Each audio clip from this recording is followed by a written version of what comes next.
Hello, I'm Prudence. Today's letter is a real name changer.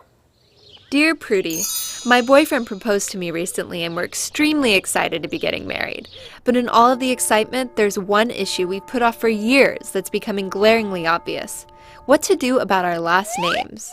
My fiance's last name is hyphenated, and his parents are bitterly divorced.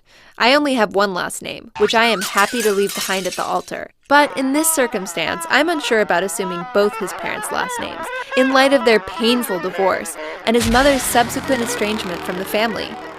We get along decently, but I don't feel close to her, and I'm unsure if I want to take her name.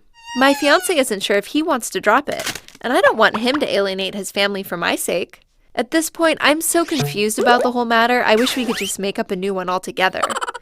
What's the most appropriate thing for us to do in this situation? Signed, Mrs. Who. What's appropriate for the two of you is to choose a name that makes you both happy aesthetically and emotionally.